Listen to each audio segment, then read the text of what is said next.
Lula está no Egito, tem um encontro com o general Sisi e Brasil e Egito estão completando 100 anos de relações diplomáticas. Então, é claro, já havia a expectativa de alguns encontros especiais, talvez haja algumas solenidades, inclusive da sociedade civil, dos egípcios que moram no Brasil, dos descendentes de egípcios que moram no Brasil e também de brasileiros que moram no Egito. E o fato de que ele foi convidado para participar da reunião da União Africana, que vai de sexta a domingo na Etiópia, a Etiópia que é a sede permanente da União Africana. Então, o Lula aproveitou e concordou com o convite que lhe fora feito, especialmente pelo Egito, pelo general Sisi, e partiu para o Cairo. Também haverá um encontro com representantes da Liga Árabe, e vale notar que Lula deve ter uma conversa à parte com Mahmoud Abbas, presidente da Autoridade Nacional Palestina, e lá na Etiópia com Antônio Guterres, secretário-geral da ONU. Mas nem a conversa com Mahmoud Abbas, nem com o próprio Sisi, nem com Guterres terão a importância do encontro com diversas lideranças africanas. E é preciso que Lula compreenda e que o governo brasileiro compreenda, não só este, mas o próximo e o outro, que a África não quer discursos benevolentes e que façam referências às tragédias que foram impostas à África ao longo da história. Não apenas isto. E a África também não quer só incremento de relações comerciais. A África quer acordos políticos e econômicos. A África está dividida. Há um grupo de líderes que ainda se curvam às potências europeias e os Estados Unidos. Hoje, claro, principalmente aos Estados Unidos, mas também às potências europeias. Está acontecendo no Senegal. Já falaremos sobre isso. E há um outro grupo de libertadores. Gente que busca revolucionar a África. Revolucionar economicamente, socialmente, politicamente. Isso já foi feito, mas os governos revolucionários foram dizimados pelas potências ocidentais.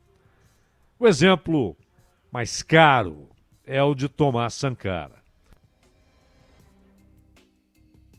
que governou Burkina Faso por 4 anos e revolucionou o país.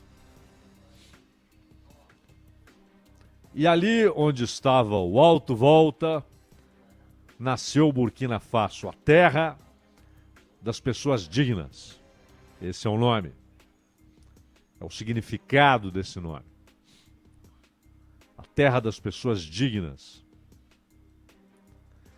E Sankara foi digno não só pela maneira como lidou com o cargo, porque é muito comum que haja ali líderes que se tornam ditadores e passam a usufruir das mordomias do cargo, se apropriam de riquezas, usam o cargo para enriquecimento pessoal. Sankara não. Ele tratou o cargo da maneira mais modesta, ele agiu como funcionário, mas ao mesmo tempo como revolucionário. E em 4 anos era um outro país. Um outro com a participação popular, com escolas, hospitais, distribuição de riqueza.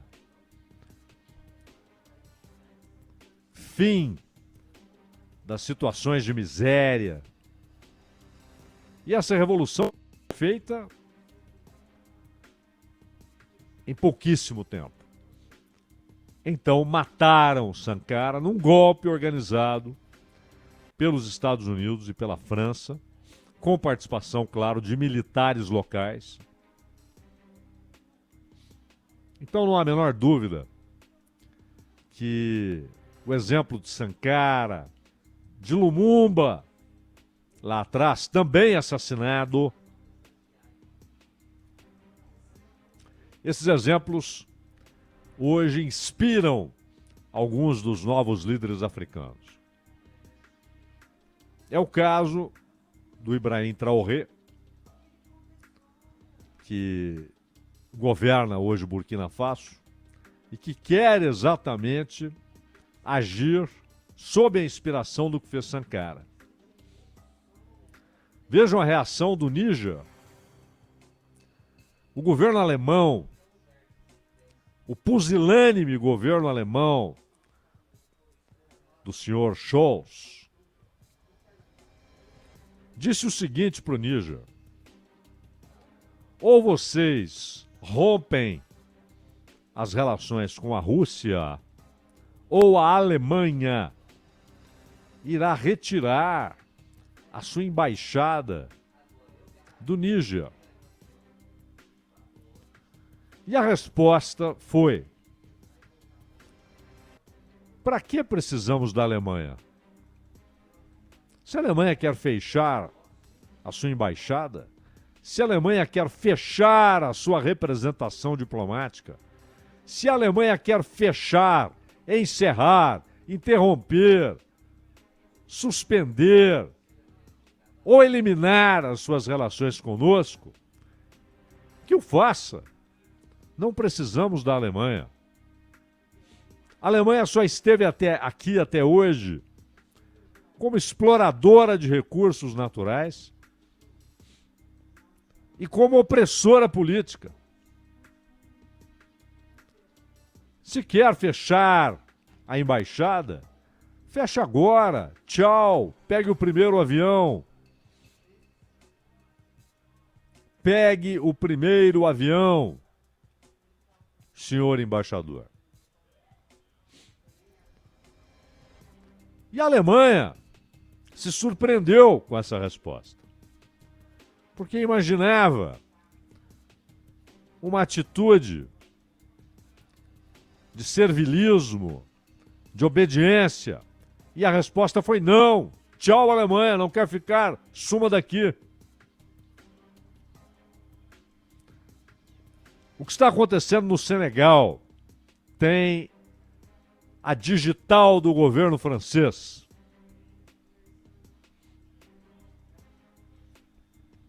O senhor Macky Sall está completando 12 anos de governo, 2 mandatos de 6 anos. A Constituição senegalesa permite exatamente 2 mandatos, como no Brasil. Você pode ter uma reeleição.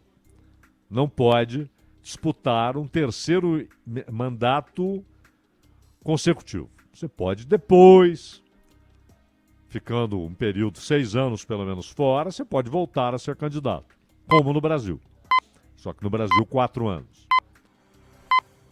Mas são 2 mandatos. É o que a Constituição permite. E aí,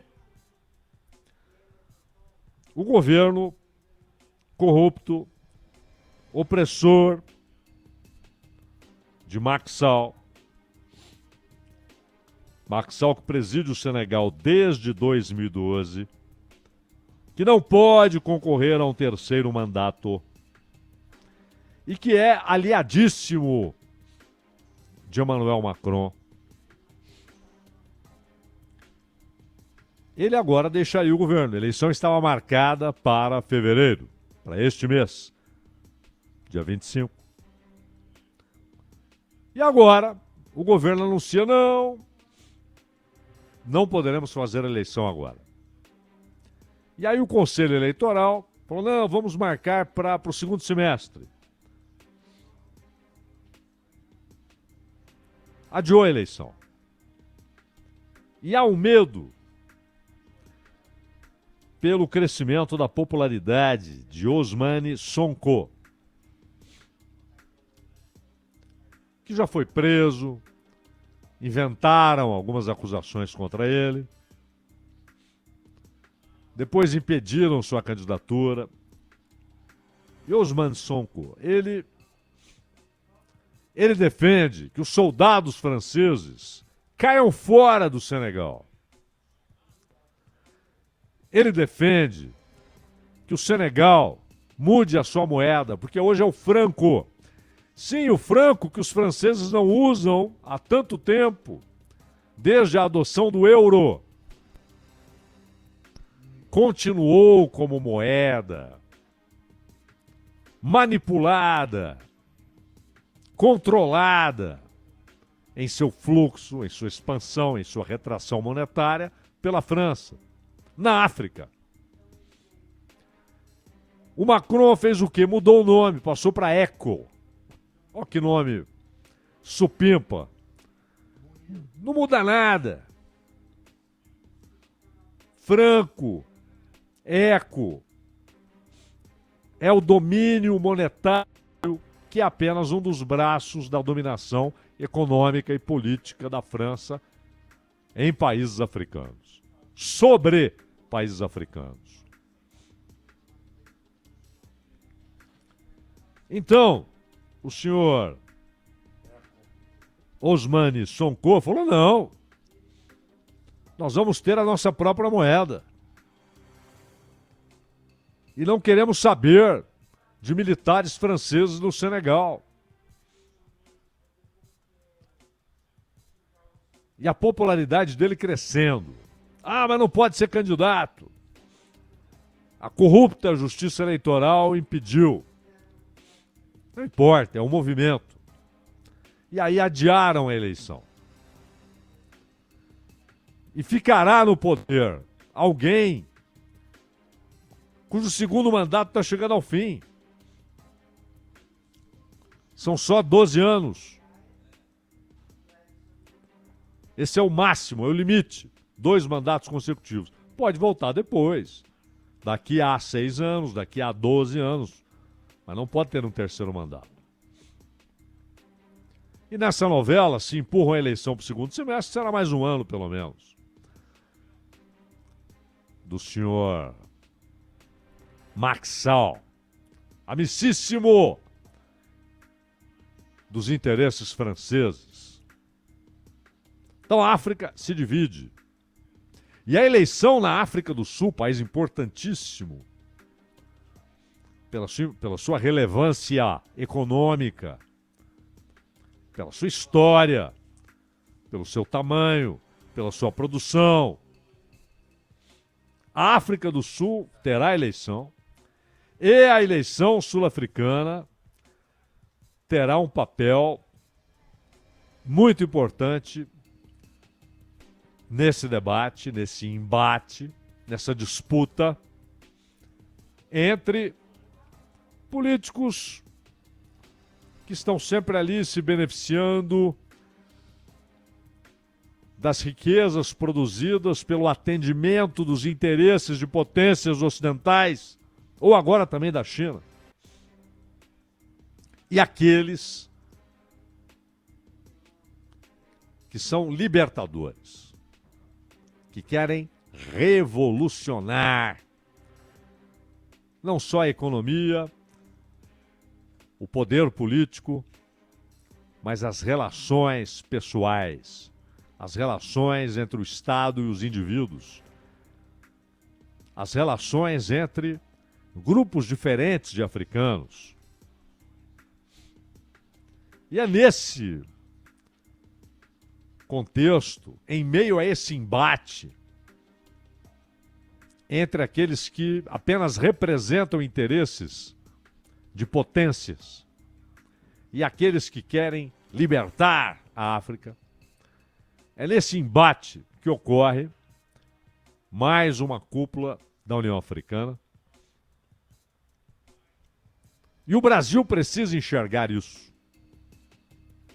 Tudo bem, você pega todas as notas aí do governo brasileiro em relação a essa viagem do Lula.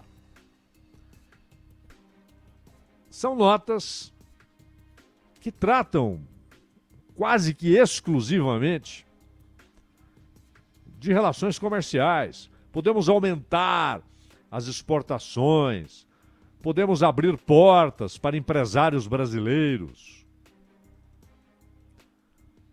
O Lula não pode, não deve limitar essa visita às questões comerciais. É claro que elas são importantes e serão tratadas. É óbvio. Mas é preciso que o Brasil compreenda o que está em jogo. O Brasil foi importante para que a União Africana finalmente fosse recebida no G20 como integrante pleno do G20. Isso não vai mudar a vida da África, mas é importante. É uma expressão de relevância política. O Brasil foi importante para que isso ocorresse. O Brasil também teve importância para a ampliação do BRICS, que já tinha um país africano, a África do Sul, e agora tem também Etiópia e Egito, exatamente os dois países que Lula visita. E, vale notar, também novos integrantes da Ásia. Ali já estavam China e Índia. Um país da Eurásia, não é, que é a Rússia, que tem a maior parte do seu território na Ásia, mas a maior parte da sua população na Europa. A gigante Rússia. Mas já tinha dois representantes da Ásia, China e Índia. E agora terá também o Irã, Arábia Saudita, Emirados Árabes. Há mais gente na fila, na Ásia, na África. Na África, por exemplo, a Argélia quer aderir ao BRICS. A Argélia seria mais um país africano, está na fila. A Argentina teria sido aceita agora, mas o Milei não quis aderir ao BRICS. O Milei parece gostar daquela ideia do Menem, que falava em relações carnais entre a Argentina e Estados Unidos, né? E o Brasil foi importante para que Egito e Etiópia rapidamente tivessem suas candidaturas aceitas pelo BRICS. Então, não pode ser uma viagem só comercial. Não pode ser uma viagem só para tratar de balança comercial, de relação,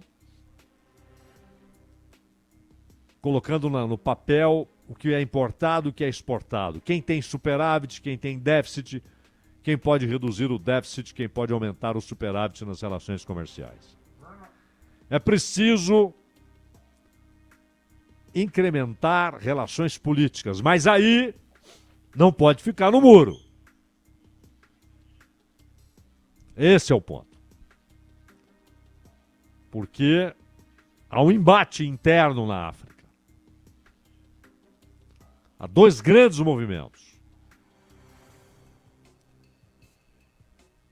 E uma guerra alimentada, uma guerra ideológica alimentada por Alemanha, por França, por Reino Unido e pelos Estados Unidos.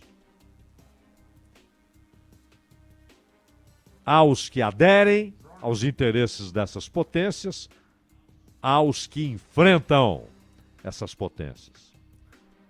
E o Brasil, além de relações comerciais, deve estabelecer, incrementar, aumentar as relações políticas.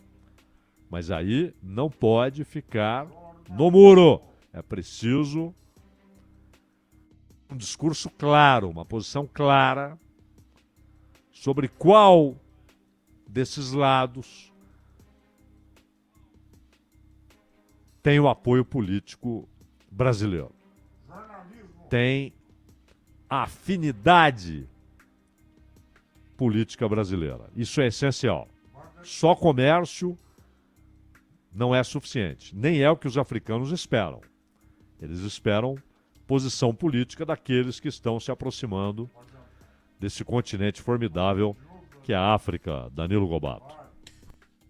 Esse foi o tema de abertura do Cláudio Zaidan aqui no Bandeirantes Acontece. Lembrando que você, ouvinte, pode acompanhar tudo nos agregadores de podcast. Está disponível no Spotify, no Deezer, no TuneIn, no Apple Podcast. É só pesquisar por Entendendo a Notícia. Entendendo a Notícia, que o ouvinte vai encontrar sempre os temas de abertura do Cláudio Zaidan aqui no Bandeirantes Acontece. A gente vai para mais um intervalo aqui, agora 3 horas e 57 minutos. E daqui a pouco tem mais notícia, informação, prestação de serviço na Rádio Bandeirantes. Rede Bandeirantes de Rádio.